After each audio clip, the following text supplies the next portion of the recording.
The sun stood high and merciless, laying its pale fire upon the dirt road. Heat rippled upward in wavering curtains.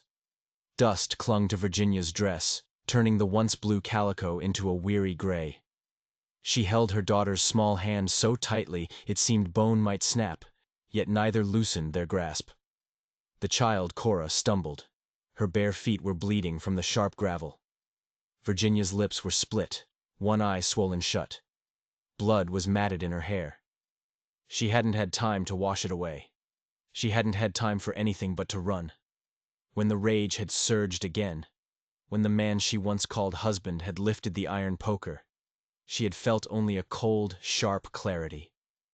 One more blow, and Cora would be motherless. So she had torn free, clutched the child, and sprinted into the daylight as if the very ground might betray them. The road stretched long and empty, bordered by brittle grass that hissed in the heat. Not winter's mercy, but summer's cruelty pressed down upon them. Cicadas sang, shrill and endless, a sound that couldn't mask the hammer of their hearts. "Just a little farther, Cora," Virginia rasped, her voice breaking. "Hold on, my love." The child nodded, though tears streaked the dirt on her cheeks. Behind them lay silence, but not safety. Virginia knew how swiftly word carried in a town where fences were low and ears were sharp. She had seen the look in her neighbor's eyes. She had felt the judgment that branded her even before she fled. A woman who could not keep her man pleased. A woman marked by bruises. Such women were whispered about in merciless tones. And now she was worse than whispered about. She was running, homeless, shamed, with nowhere to hide. The sky itself seemed to press down, brilliant and endless, a terrible reminder of how small they were. Virginia's knees buckled once, sending her sprawling into the dust. The child cried out, tugging her upward. She rose again, legs trembling, swallowing the taste of iron that filled her mouth. She could not stop. To stop was to die. They crested a shallow rise where a wooden fence stretched, weathered boards leaning as though the years had gnawed at them. Beyond it, a spread of land opened wide. A corral, a low barn, a cabin with its porch shaded by a sagging roof. A figure stood there, still as stone. A man, broad in the shoulders, his hat pulled low, watching. His presence caught Virginia like a snare. She froze, chest heaving, dragging Cora behind her. The child looked up, then tugged free and ran forward with the reckless desperation only innocence could summon. "Help us, mister!" she cried, her voice ragged with sobs. Dust swirled around her little feet as she clutched at the man's leg. Virginia staggered forward, panic and shame warring in her chest. "Cora, come back!" But the child held tight, as if this stranger were an anchor in a storm. The man did not move at first. His face was half hidden beneath the brim of his hat, shadow cutting across his jaw. A streak of sun lit the scar that ran from his ear to the corner of his mouth. He looked down at the girl, then lifted his gaze to Virginia. His eyes were steady, unreadable, the color of soil after a hard rain. Virginia fell to her knees in the dust, clutching her arms about herself. She could barely form words, her throat scraped raw. "We'll work," she whispered. "Scrub floors, tend beasts. Just don't send us back." Shame cut the plea to shreds, but desperation drove it forth. The man's silence deepened. A breeze lifted the edges of his shirt, carrying with it the faint smell of horse and sweat. The corral gate creaked. The cicadas paused, leaving only the pounding of Virginia's heart. Finally, his voice came low, rough as gravel, yet calm. "You'll eat first." The word struck her harder than a shout. She blinked, uncomprehending. Cora pressed her face against the man's leg, as if the very fabric of his trousers were a sanctuary. Virginia wanted to drag her back, to flee even from kindness, for kindness was dangerous. It stirred hope, and hope had been beaten out of her too many times. Yet her body would not rise.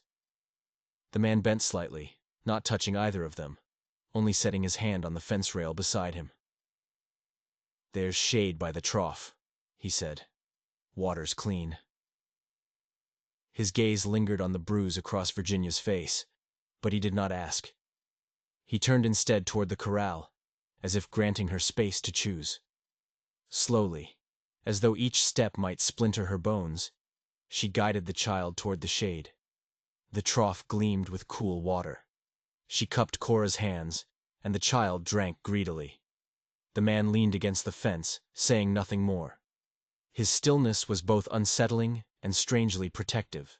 His eyes were fixed not on her, but on the horizon, as though guarding against some unseen approach. Cora's voice, faint with drowsiness, broke the silence. "Mama, he'll keep us safe, won't he?" Virginia could not answer. She closed her eyes, clutching the child to her chest, and let the words linger in the sweltering air, suspended between doubt and fragile hope.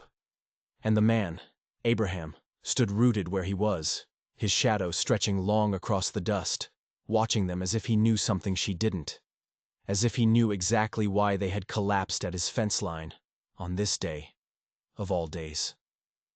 The cabin smelled of wood smoke and old leather, a man's scent. Virginia crossed the threshold, her feet bare on the cool, packed earth floor. Cora clung to her hand, her eyes wide.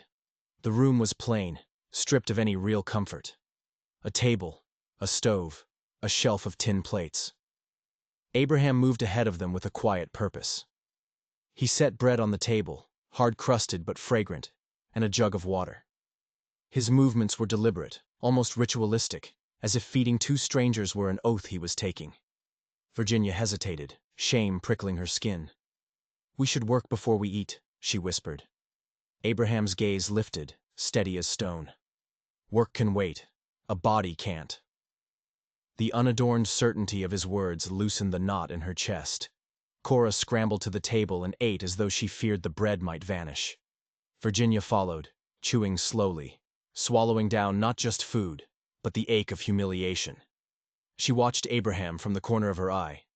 He leaned against the wall, arms folded, waiting, as if their eating was the only work that mattered. After Cora had eaten her fill and drifted to sleep on a cot in the small back room, Virginia found herself alone with him. The silence was heavy. "Folk talk faster than wind out here," he said, his voice low. "By sundown half the town will know you're here." Her stomach clenched. "Then we shouldn't stay. We'll bring trouble to you." Abraham shook his head slowly. "You've had enough running. Trouble finds its way without invitation. Rest. I'll handle the rest." The hours stretched on. Virginia moved cautiously, rinsing the plates, sweeping the floor, trying to repay kindness with any small act she could offer. She felt his gaze on her, not possessive, but weighing her, as if he sought to understand what manner of soul had collapsed on his doorstep. As dusk neared, the low thud of hooves carried from the road. Virginia stiffened, clutching the broom handle. A rider passed slowly, his eyes narrowing on the cabin. The glance lingered too long. The rumors were already spreading. Abraham stood at the door, one hand resting on the frame, his stance calm as a sentinel. He neither waved nor hid, only stared back until the rider moved on. Later, when Cora stirred and padded barefoot into the main room, she clambered onto Abraham's knee without hesitation. He froze at first, as if unused to such closeness, then allowed her small hand to play with the buttons of his shirt. Virginia watched, startled by the tenderness that softened the harsh lines of his face. That night, she found herself on the porch. The stars were sharp in the vast sky. Her husband's voice still echoed in her skull, curses slamming like fists. She trembled, tears sliding unbidden down her cheeks. The cabin door creaked. Abraham stepped out. He didn't speak, didn't reach for her. Instead, he removed his coat and laid it across her shoulders. It was heavy and warm, and smelled of him. His hand brushed the fabric, then withdrew. He stood by the rail, watching the land with that same quiet vigilance, giving her the dignity of her tears. Virginia pressed her face into the collar of his coat and felt something shift inside her. Not safety, not yet, but the faintest spark of it. But when she looked up, she saw something that made her blood run cold. In the dim moonlight, she could see a small, freshly dug grave on the rise behind the barn. It was small, too small for an adult.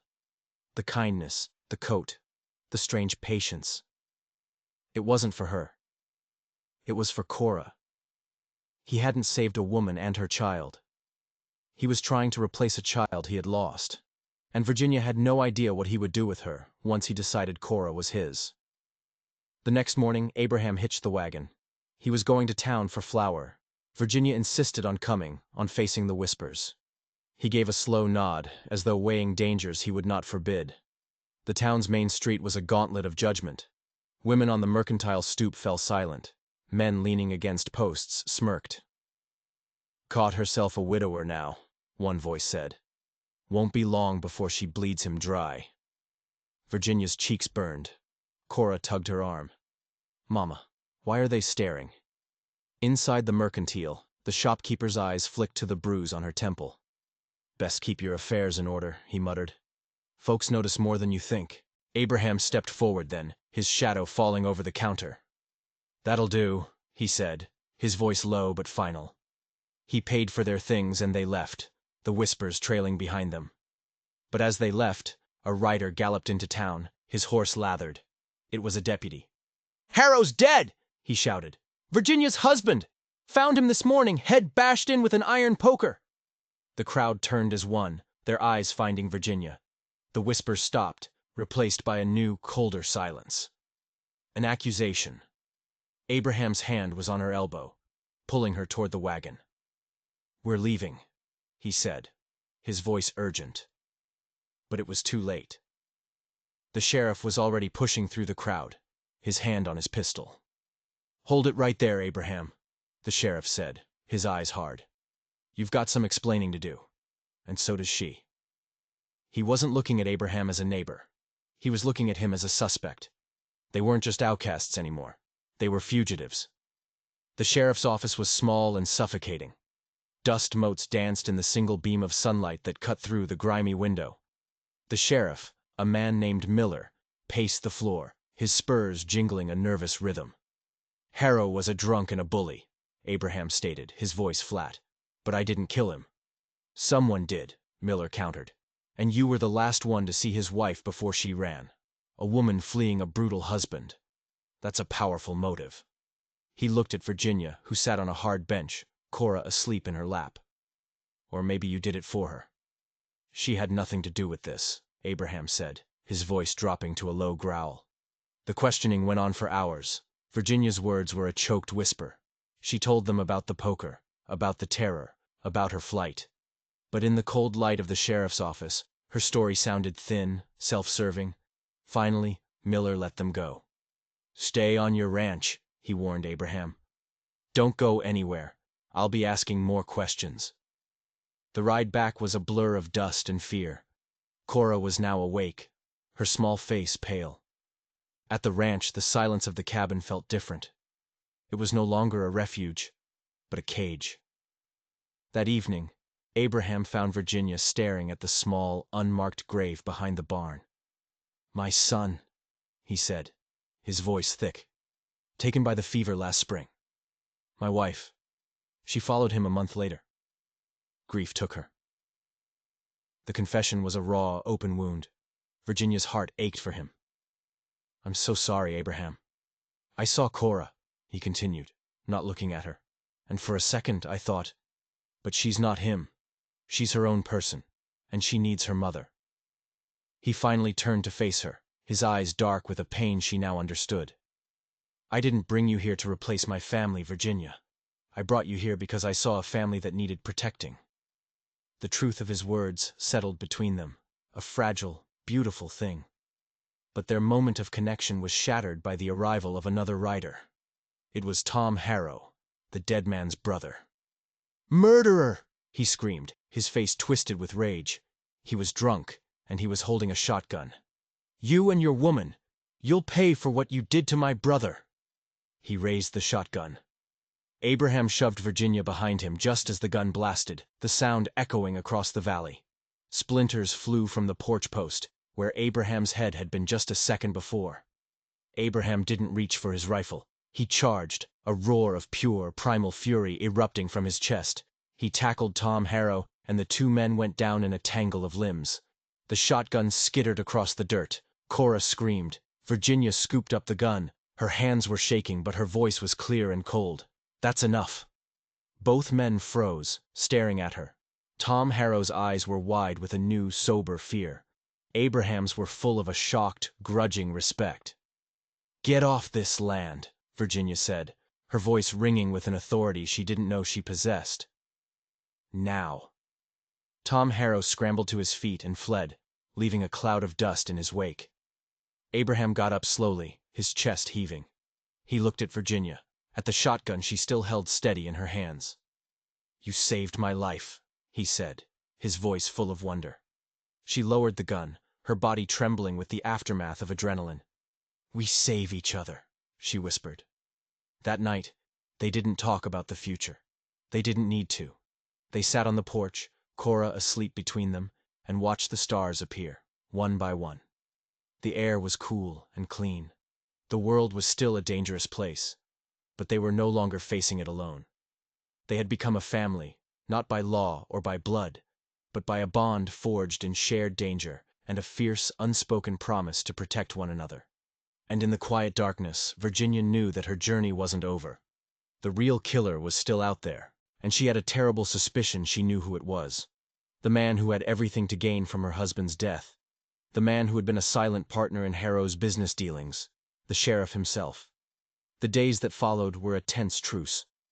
Sheriff Miller stayed away, but his presence was felt in every passing rider who lingered too long at their fence line, in the cold stares they received in town. The ranch became their fortress. Abraham taught Virginia to shoot, her hands growing steady on the rifle stock. Cora learned to identify the tracks of deer and coyote, her small face serious with concentration. They were preparing for a war they knew was coming. Proof. That's what they needed. Virginia remembered something her husband had said in a drunken rage. "Miller's got more secrets than a snake has scales. Keeps 'em all locked up tight." The sheriff's office. The secrets had to be there. One night, under the cover of a new moon, they rode into town. Abraham kept watch in the alley, while Virginia, her heart pounding, picked the lock on the sheriff's back window, using a trick a fellow mill girl had taught her. The office was dark, smelling of stale cigar smoke. By the faint light of a match, she found it, a hidden lockbox under a loose floorboard. Inside was a ledger, and in that ledger was the truth. Harrow and the sheriff had been partners, skimming profits from land deals, cheating homesteaders. Her husband had found out. He had threatened to expose Miller. So the sheriff had silenced him, using the iron poker from their own hearth, knowing Virginia would be the perfect scapegoat. A floorboard creaked behind her. Virginia spun around, her hand flying to the small pistol Abraham had given her. It was Sheriff Miller, his face a mask of cold fury in the moonlight. "Should have known you were too smart for your own good," he sneered, drawing his own gun. A shot exploded in the small office, but it wasn't from the sheriff's pistol. He staggered back, clutching his shoulder, a look of shocked disbelief on his face. Abraham stood in the window, his rifle smoking. The town woke to the sounds of gunfire. Doors flew open. Lanterns bobbed in the darkness. They found the sheriff bleeding on the floor, the incriminating ledger lying open beside him. The truth, once spoken, could not be silenced. In the aftermath, the town turned on the men who had deceived them. Tom Harrow was run out of town. The railroad, fearing a scandal, quickly and quietly settled all outstanding claims. Virginia and Abraham stood on the porch of their cabin, watching the sun rise over a valley that was finally at peace.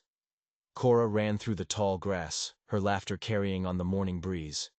Abraham turned to Virginia, his hand gently cupping her bruised cheek.